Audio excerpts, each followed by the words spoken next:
4-year-old Sophia Morgan loved to smile. With her bright eyes and curly brown hair, she brought joy to everyone around her. That was before she started going to Happy Hearts Nursery in the quiet town of Millfield. "Bye, Mommy," Sophia would say each morning, waving to her mother Elena with excitement on her first days at the nursery. Elena would watch her daughter skip into the colorful building with its butterfly logo and friendly-looking facade. Miss Porter, a tall woman with sharp features and graying hair pulled back in a tight bun, greeted parents with a practiced smile that never quite reached her eyes. "We believe in structure and discipline," she often told parents during orientation. "Children need firm boundaries." Alina, a single mother who worked long hours at the local hospital as a nurse, was grateful to find an affordable nursery with good reviews and convenient hours. She needed to trust someone with her precious daughter while she helped others. The changes in Sophia were small at first. A quiet car ride home instead of her usual chatter about friends and activities. Not finishing her favorite snacks. Looking down at her shoes when asked about her day. "How was school today, sweetheart?" Elena would ask. "Okay," Sophia would mumble, turning to look out the window. By the third week, Elena noticed Sophia crying when she dropped her off. "I don't want to go," she would plead, clinging to her mother's legs.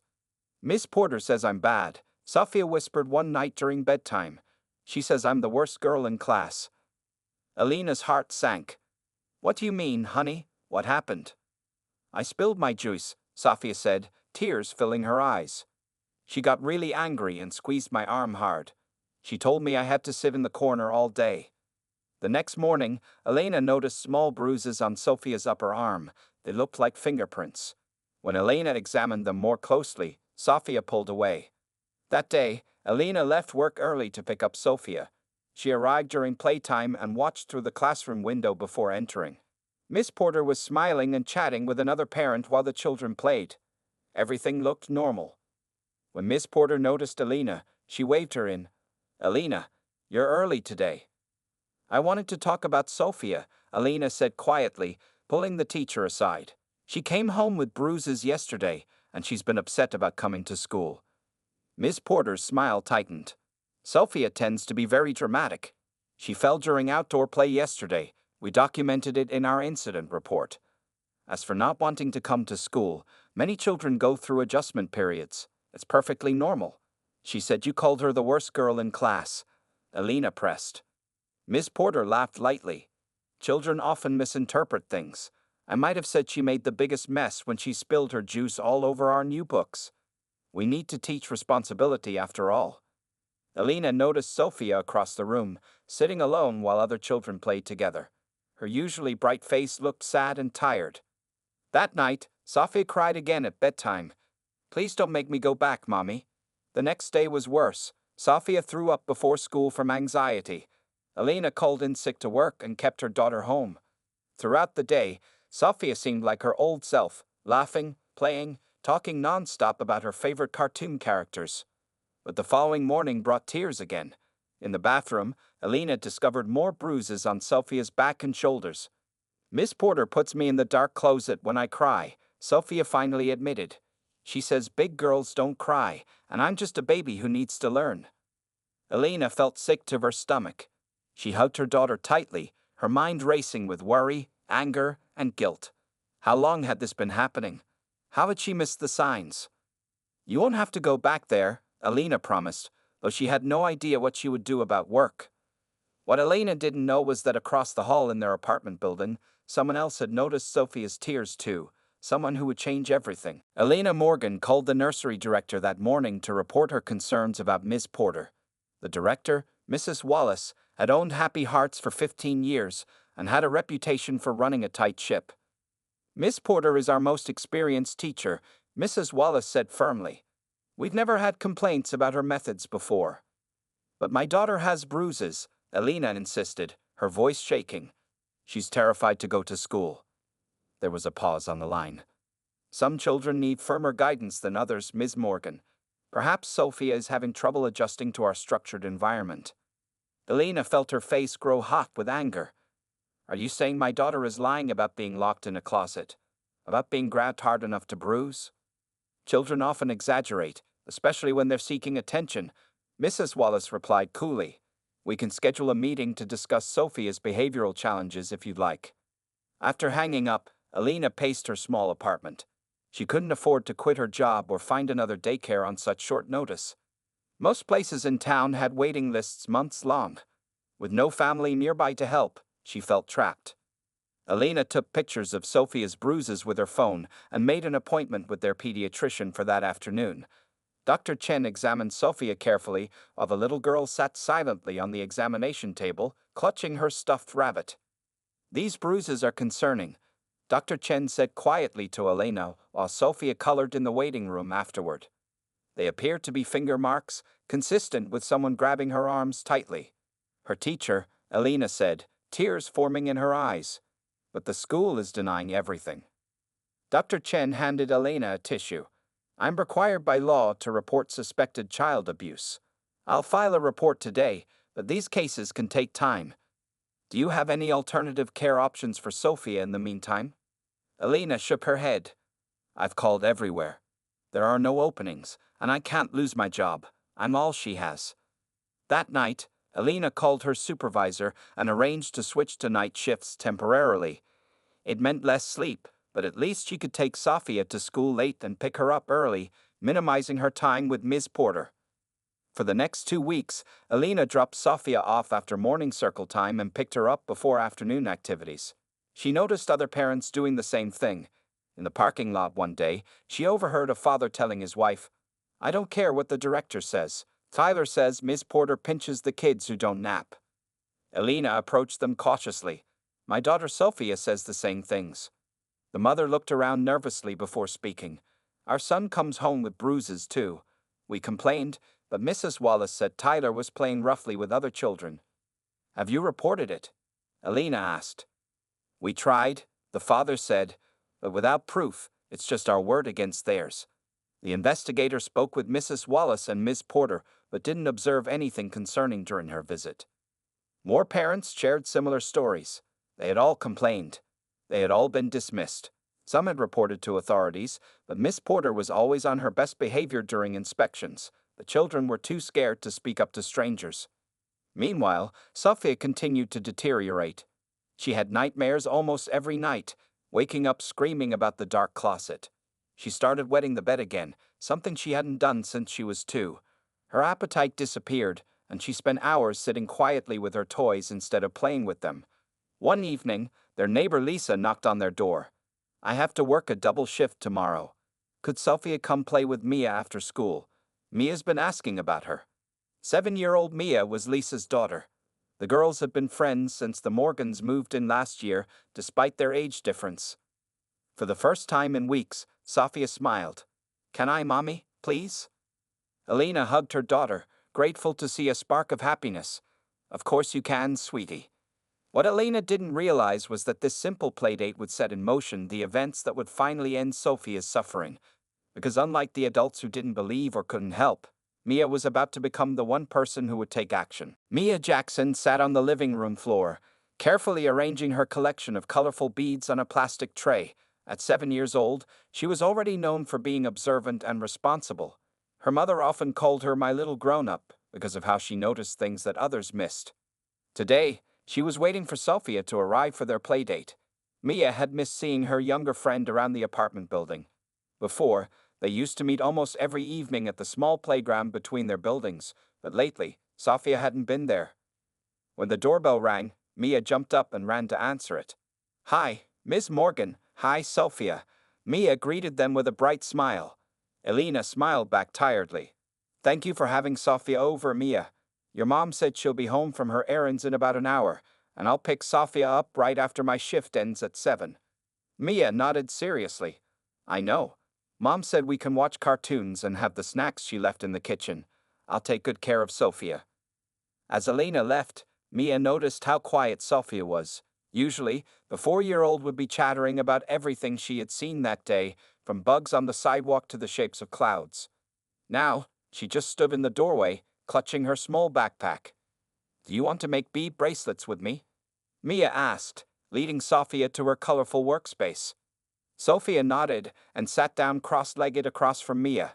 She picked up a few beads but didn't string them. Instead, she just rolled them back and forth in her palm. "Are you okay?" Mia asked after several minutes of silence. "You seem different." Sophia looked up with wide eyes. "I'm fine," she said quickly, but her voice sounded small and scared. Mia remembered what her teacher, Ms. Rodriguez, had taught their class about feelings. It's okay if you're not fine. Sometimes people feel sad or scared, and that's normal. Sophia's lower lip trembled. "Miss Porter is mean to me." "Your teacher?" Mia asked, putting down the string of beads she was working on. Sophia nodded slowly. "She hurts me when I do things wrong." Mia felt a strange feeling in her stomach, like the time she had seen a bigger kid pushing a smaller one on the playground. "What do you mean, she hurts you?" Instead of answering, Sophia slowly pulled up the sleeve of her t-shirt. On her upper arm were several small, oval-shaped bruises that looked like fingerprints. "She squeezes really hard when she's mad," Sophia whispered, "and she puts me in the closet when I cry." Mia frowned. In school, they had just learned about safe adults and unsafe adults. Ms. Rodriguez had explained that safe adults never hurt children on purpose and never asked children to keep secrets about being hurt. "Did you tell your mom?" Mia asked. Sophia nodded. "But Miss Porter told the school boss that I'm lying, and nobody believes me." Her eyes filled with tears. "Miss Porter says if I keep telling lies, they'll take me away from my mommy." Mia felt a rush of anger.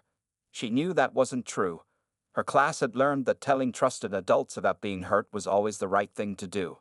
"You're not lying," Mia said firmly. "I believe you." For the first time, a tiny smile appeared on Sophia's face. "You do?"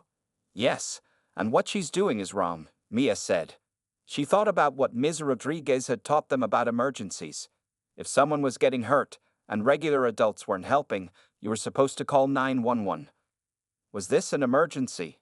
Mia wasn't sure, but Sophia was getting hurt every day, and the grown-ups who were supposed to help weren't stopping it. "Let's watch some cartoons," Mia said, deciding to think about it more. "And I made cookies with my mom yesterday. They had chocolate chips." As they watched TV and ate cookies, Mia noticed how Sophia flinched at loud noises. When Mia's mom's cat knocked over a book, Sophia curled into a ball and covered her head. It wasn't like the happy, giggly Sophia that Mia remembered. Mia made a decision. Tomorrow, when Sophie came over again, she would do something to help her friend. Ms. Rodriguez always said, if you see something wrong, be brave and speak up. Mia would be brave for Sophia. She had to be, because no one else was. The next afternoon, Sophia arrived at Mia's apartment with the same sad look in her eyes. Elena dropped her off quickly, already dressed in her hospital scrubs and rushing to make her shift on time. "There's leftover pasta in the fridge for dinner," she told the girls. "Mia, your mom texted that she'll be home in about an hour. I'll pick Sophia up at 8. After Elena left, Mia carefully closed the apartment door. She had been thinking about Sophia's problem all night and during school today. During morning circle time, Ms. Rodriguez had read them a story about standing up for friends who were being treated unfairly. It felt like a sign. "Do you want to play with my new coloring books?" Mia asked, trying to sound casual. Sophia nodded and followed Mia to the small kitchen table where coloring supplies were already arranged. As they colored, Mia watched her friend closely. Sophia held the crayon tightly, pressing too hard on the paper. She jumped when Mia's cat meowed from the living room. "Did you go to school today?" Mia asked, selecting a blue crayon for the sky in her picture. Sophia's hand stopped moving. "Yes." Was Miss Porter mean again? Tears filled Sophia's eyes. Without a word, she pushed up her sleeve. Fresh red marks circled her wrist. "I spilled my milk at lunch," she whispered. Mia felt her stomach tighten with anger. "Does it hurt?" Sophia nodded, a tear sliding down her cheek. She said I'm the clumsiest girl she's ever seen, and everyone was laughing at me. "That's not true," Mia said firmly. "And teachers aren't supposed to hurt kids. Ever." "But no one stops her," Sophia said, her voice so quiet Mia could barely hear it. "Mrs. Wallace just tells her to take me to her office when I cry too much." Mia put down her crayon and made her decision. "I'll be right back. I need to get more paper from my room." Instead of going to her bedroom, Mia slipped into the kitchen where the phone hung on the wall. Her mom had taught her how to use it for emergencies, and Mia knew this was definitely an emergency. She had memorized 911 during their safety unit at school. With trembling fingers, Mia dialed the 3 numbers and waited. Her heart was beating very fast. 911, what's your emergency? A woman's voice answered. My friend is getting hurt by her teacher, Mia said, keeping her voice low so Sophia wouldn't hear from the other room. Where is your friend right now? Is she hurt right now? The dispatcher asked. She's at my house. We're having a play date. But her teacher at Happy Hearts Nursery hurts her every day, Mia explained. Her name is Ms. Porter, and she squeezes Sophia until she gets bruises, and she locks her in a closet. What's your name, honey? The woman asked gently. Mia Jackson, I'm 7. She heard Sophia calling her name from the other room. I have to go. Please help Sophia. She's really scared. Wait, Mia. Can you tell me? But Mia quickly hung up the phone and hurried back to the table. Sorry, I couldn't find the paper I wanted, she said, sitting down beside Sophia again. What should we color next? Sophia asked, already seeming a little happier than when she arrived. Let's color these unicorns, Mia suggested, turning to a new page. She didn't tell Sophia what she had done. She wasn't sure if the call would help, but at least she had tried. They spent the next hour coloring and watching cartoons. When Mia's mom came home, she ordered pizza for dinner, and Sophia smiled for the first time all day when she got to choose extra cheese on her slices. That night after Sophia left, Mia couldn't sleep. She wondered if she had done the right thing by calling 911. What if they didn't believe her either? What if they thought she was just a silly kid making things up? But the next morning, as Mia walked to the school bus, she saw police cars parked outside Happy Hearts Nursery. Her heart skipped a beat. Something was happening. Maybe someone was finally going to help Sophia. What Mia didn't know was that her simple phone call was about to change everything, not just for Sophia, but for many children at Happy Hearts Nursery. Remember, we're here to observe first. Detective Rodriguez reminded Officer Chen as they walked toward the cheerful building with its butterfly logo. No accusations until we see evidence. Mrs. Wallace greeted them at the front desk, her smile faltering when they showed their badges. Police? Is something wrong? She asked, glancing nervously at parents passing through the lobby. We received a report of possible child endangerment, Detective Rodriguez explained. We'd like to observe your classrooms today without disrupting normal activities. Mrs. Wallace's face hardened. This is highly irregular. We run a reputable establishment here. If there's been a complaint, I should know the details. Standard procedure, ma'am, Officer Chen said politely but firmly. We'll need access to all areas of the facility. Reluctantly, Mrs. Wallace led them on a tour. The nursery had 4 classrooms divided by age groups. 3 of the rooms were bright and noisy with children playing. Teachers smiled at the officers as they passed. The 4th classroom, Ms. Porter's room, was unusually quiet. Where are the children from this class? Officer Chen asked, noting the empty room. Miss Porter must be doing a special activity, Mrs. Wallace said quickly, perhaps in the playground. But the playground was empty too. Officer Chen noticed a storage closet at the end of the hallway. The door was closed, but she could hear muffled sounds coming from inside. Without waiting for permission, she walked over and opened it. Inside the dark closet stood Miss Porter, her finger pressed to her lips as she towered over 5 small children seated on the floor. One little girl was crying silently, tears streaming down her face. When the light from the hallway flooded in, Miss Porter spun around, her expression changing from anger to surprise. What are you doing in there? Detective Rodriguez asked, his voice calm but authoritative. We're playing a quiet game, Miss Porter said smoothly. Aren't we, children? None of the children responded. The crying girl, who Officer Chen would later identify as Sophia Morgan, curled into herself, making her body even smaller. Children, please go to your classroom with Officer Chen. Detective Rodriguez instructed gently. Miss Porter, I'd like to speak with you and Mrs. Wallace in the office. As Officer Chen led the children back to their classroom, she noticed bruise-like marks on Sophia's wrists. Carefully, she asked the little girl, Can you tell me what happened in the closet? Miss Porter said we were too noisy, Sophia whispered. She said we had to stay in the dark until we learned to be good. Within an hour, additional officers and child protective services workers arrived. Parents were called while investigators gently interviewed children in age-appropriate ways. Medical professionals documented bruises and marks on several children. Alina Morgan rushed in, still wearing her hospital scrubs, her face pale with worry. "Sophia," she cried, gathering her daughter into her arms. "Are you okay?" "A police lady found us in the dark closet," Sophia explained, clinging to her mother. "She said Miss Porter was being bad, not me."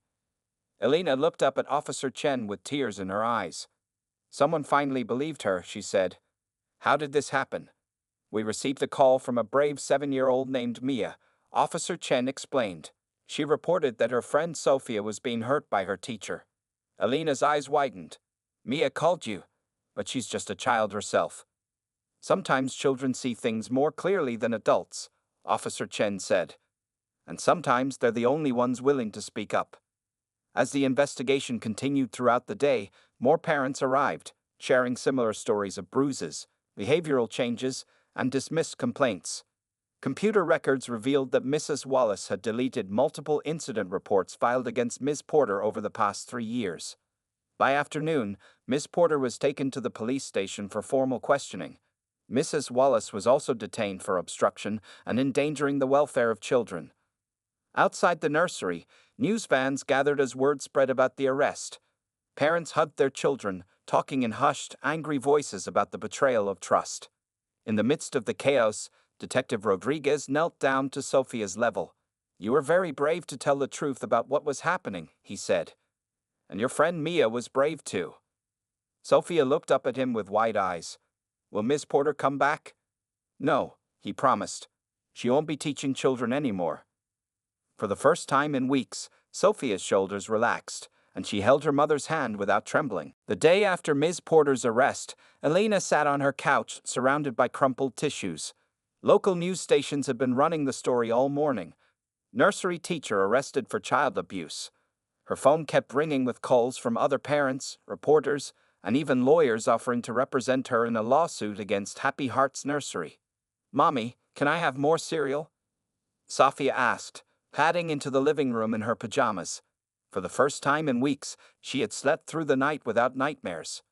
"Of course, sweetie," Alina said, wiping her eyes quickly. She didn't want Sophia to see her crying. While pouring cereal, Alina heard a knock at the door. It was Lisa Jackson, Mia's mother, looking worried. "I just heard what happened," Lisa said. "Is Sophia okay? And are you?" Alina invited her in, and the two women sat at the kitchen table while the children played in Sophia's room. "I had no idea Mia called 911, Lisa explained, her voice shaking. "She never told me. When I saw the news this morning, I asked her about it, and she just said Sophia needed help and the grown-ups weren't listening." Alina reached for Lisa's hand. "Your daughter is a hero. I tried reporting Miss Porter, but nobody would take me seriously. Somehow a 7-year-old accomplished what all of us parents couldn't." Detective Rodriguez called that afternoon to update Alana on the case. Miss Porter was being charged with child abuse and false imprisonment. Mrs. Wallace was charged with failing to report abuse and tampering with records. "We found evidence that at least 14 children were physically abused over 3 years," he explained. "Mrs. Wallace deleted complaint emails and falsified inspection records. There will be a full hearing next month, and we'll need Sophia to testify." "Testify?" Alina's stomach tightened with worry. "She's only 4. "There are special procedures for child witnesses," Detective Rodriguez assured her. "She can speak to the judge in private, and we have a child advocate who will help prepare her." The next few days were a blur of activity. Happy Hearts Nursery was shut down temporarily. Parents formed a support group that met in the community center. Some children, like Sophia, showed immediate relief at not having to see Miss Porter again. Others were more confused, especially the younger ones who didn't fully understand what had happened. A week after the arrest, the police department held a special ceremony. Detective Rodriguez had arranged for Mia to receive a Civilian Hero Award for her bravery in reporting the abuse. "Sometimes the smallest voices make the biggest difference," the police chief said, presenting Mia with a framed certificate. The shy 7-year-old looked overwhelmed by the attention but smiled when she saw Sophia clapping for her in the audience. After the ceremony, reporters wanted to interview Mia, but Lisa protectively steered her daughter away from the cameras. "She's still just a little girl," Lisa told Elena as they walked to their cars. "I want her to know she did something important, but I don't want all this attention to change her." Elena understood. The media attention had been difficult for Sophia too. Strangers recognized them in the grocery store, and some wanted to take pictures of the abused nursery girl, as if she were a curiosity rather than a child still healing from trauma. The hardest day came when Elena took Sophia to meet with the child advocate, a kind woman named Ms. Winters who would help Sophia prepare for the hearing. They met in a cheerful room filled with toys and art supplies. "Can you tell me about Miss Porter?" Ms. Winters asked gently after they had played for a while. Sophia's face fell, and she clutched her stuffed rabbit tightly. "She hurt me," she whispered.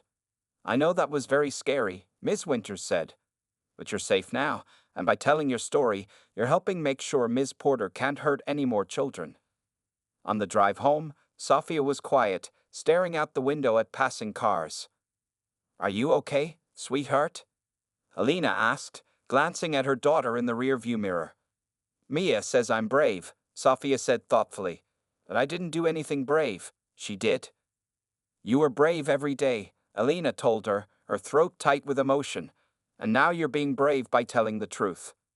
That night, Elena heard laughter from Sophia's room, where she was having a play date with Mia.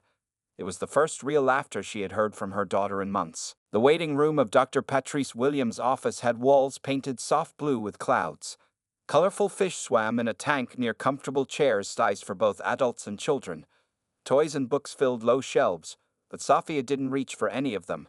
She sat quietly on Elena's lap, thumb in her mouth, a habit she had given up at age 3, but recently started again. Sophia Morgan. A woman with kind eyes and curly hair appeared in the doorway. "I'm Dr. Williams. Would you like to come see my playroom?" Sophia looked up at her mother with uncertainty. "It's okay, sweetie," Elena encouraged. "Remember we talked about Dr. Williams? She helps children talk about their feelings." Slowly, Sophia slid off Elena's lap and took the doctor's offered hand. Elena watched them walk down the hallway, her heart aching. The court case against Ms. Porter was moving forward, but Sophia's nightmares and anxiety hadn't stopped. The pediatrician had recommended Dr. Williams, a child psychologist who specialized in trauma. While Sophia was in her session, Elena flipped through a magazine without really seeing the pages. Her phone buzzed with a text from her supervisor at the hospital. "Take all the time you need. Your job is safe." Elena blinked back tears of gratitude. At least that was one worry she could set aside. 45 minutes later, Dr. Williams brought Sophia back to the waiting room. The little girl was carrying a drawing. "Sophia did wonderful work today," Dr. Williams said. "We played and talked, and she made this picture she wants to show you." Sophia held up her drawing. It showed 2 stick figures holding hands, one small, one bigger. "That's me and Mia," Sophia explained. "Mia is holding my hand so the monsters can't get me." Elena swallowed hard. "It's beautiful, sweetheart." After scheduling their next appointment, Elena took Sophia for ice cream, a small tradition they had started after therapy sessions. "Dr. Williams says it's not my fault Ms. Porter was mean," Sophia said, licking her chocolate cone. "She says some grown-ups do bad things, but most grown-ups are safe." Elena nodded. "That's right. And you can always tell me if someone makes you feel scared or hurt." "Like I told Mia," Sophia said thoughtfully. 2 weeks later, Elena visited New Beginnings Preschool. Unlike Happy Hearts with its closed doors and strict rules, New Beginnings had large windows in every classroom and an open-door policy for parents. The director, Mr. Thompson, showed Elena around personally. "We believe in transparency," he explained. "Parents can drop in any time. We also have cameras in each classroom that parents can access through a secure app." Elena watched the teachers interacting gently with their students. No one raised their voice. No one grabbed a child's arm. When one little boy spilled his water, his teacher simply helped him clean it up, turning it into a lesson about how water moves. "We have an opening in our sunflower room," Mr. Thompson said. "But I understand if Sophia needs more time before trying school again." "Actually, I think this might be just what she needs," Elena replied. "A fresh start in a safe place." That weekend, Elena and Sofia had dinner at Lisa and Mia's apartment. While the adults prepared food in the kitchen, the girls played in Mia's room. "How is Sofia doing with Dr. Williams?" Lisa asked, chopping vegetables for salad. "Better than I expected," Elena said. "Dr. Williams uses play therapy, so Sofia doesn't feel pressured to talk directly about what happened. She acts it out with dolls or draws pictures instead." "And the new preschool?" "We're going to try 3 half-days next week," Elena explained. "Dr. Williams thinks routine will help, and Sofia seemed excited when we visited." From the bedroom came the sound of giggles, a noise that had been rare in recent months but was slowly returning. After dinner, Elena found Sofia and Mia sitting together looking at a picture book. Mia was reading the words carefully while Sofia followed along. "Time to go home, sweetie," Elena said. "It's getting late." As they were leaving, Sofia suddenly turned and hugged Mia tightly. "Thank you for being my hero," she said. Mia hugged her back. "That's what friends do."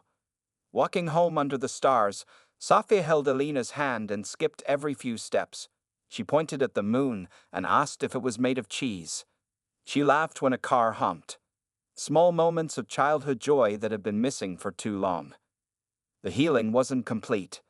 There would still be difficult days ahead with therapy sessions and court appearances. But watching her daughter skip along the sidewalk, Elena felt something she hadn't experienced in months: hope. 1 year had passed since the day police officers found Sofia and other children locked in the dark closet at Happy Hearts Nursery. The seasons had changed from spring to summer, fall to winter, and back to spring again. Many things had changed in that year, but one thing remained constant: the friendship between Sofia and Mia. On a bright Saturday morning, Elena helped Sofia put on her new yellow dress. Today was important. The community center was hosting a special event called Kids Safety Day, and Sofia had been asked to participate. "Are you nervous, sweetie?" Elena asked, brushing Sofia's curly hair. Sofia shook her head. "Dr. Williams helped me practice what to say." Now 5 years old, she spoke with more confidence than before. The thumb-sucking had stopped months ago, and the nightmares came only occasionally. When they arrived at the community center, the room was already filling with families. Lisa and Mia waved from seats near the front. Ms. Rodriguez, Mia's teacher who had taught her class about calling 911, sat beside them. Several police officers, including Officer Chen, stood near the small stage. Elena spotted other familiar faces too: parents from the support group she had helped organize after Ms. Porter's arrest. Together, they had turned their anger and pain into action, forming an organization called Safe Steps, Parents for Child Care Accountability. Miss Porter had been sentenced to 5 years in prison 3 months ago. Mrs. Wallace received 2 years for her role in covering up the abuse. But the parents wanted more than punishment. They wanted prevention. "It's time to begin," announced Mayor Jenkins, stepping up to the microphone. "Today we celebrate a new law that will help protect all children in our community's daycares and schools." The audience applauded as the mayor continued. "The Sofia and Mia Act requires cameras in all childcare facilities, background checks every 2 years for all staff, and a simple reporting system that children themselves can use if they feel unsafe." Elena squeezed Sofia's hand. The little girl had testified bravely at the trial, speaking to the judge in a private room while holding her stuffed rabbit. Her testimony, along with evidence from other children, had helped send Ms. Porter to prison. But more importantly, it had sparked a movement. "Now I'd like to invite someone special to the stage," the mayor said. "Sophia Morgan has a few words to share with us." Elena helped Sophia up the 3 steps to the stage. The little girl looked tiny standing next to the microphone, but her voice came through clear and strong. "My name is Sophia. Last year, my teacher hurt me and other kids at my school." She paused, taking a deep breath just as Dr. Williams had taught her. "I was scared to tell grown-ups because I thought they wouldn't believe me." The room was completely silent. "But then I told my friend Mia, and she believed me. She called the police, and they helped us." Sophia looked directly at Mia and smiled. "If someone is hurting you, tell a friend. Keep telling people until someone helps you." When Sophia finished, the audience stood and applauded. Officer Chen wiped a tear from her eye, and Detective Rodriguez nodded proudly. Mia beamed from her seat in the front row. Next, Mayor Jenkins unveiled a colorful poster designed for classrooms. It showed simple steps children could take if they felt unsafe, with pictures for those too young to read. At the bottom was a special phone number just for kids, with operators trained to listen to children's concerns. After the ceremony, families gathered for a picnic in the park. Sophia ran to the swings with Mia, their laughter carrying across the playground. Alana watched them from a bench, remembering how different things had been a year ago. "You should be proud," Lisa said, sitting down beside Alina. "What you and Sophia have accomplished will protect so many children." "It was Mia who really started it all," Alina replied. "She saw what adults couldn't or wouldn't see." Across the playground, Sophia was now teaching younger children a new game she had learned at New Beginnings Preschool, where she attended full-time now. She moved with the easy confidence of a child who felt safe in her world again. As the afternoon sun warmed the playground, Alina watched the two friends, now inseparable. Sophia no longer cried every day. Instead, she laughed, played, and sometimes even helped other children who seemed sad or scared. The nursery teacher who had once made her cry was gone, but the change that had come from those difficult days remained. A community awakened, laws strengthened, and most importantly, a little girl who had found her voice again, thanks to a friend brave enough to make a call that changed everything.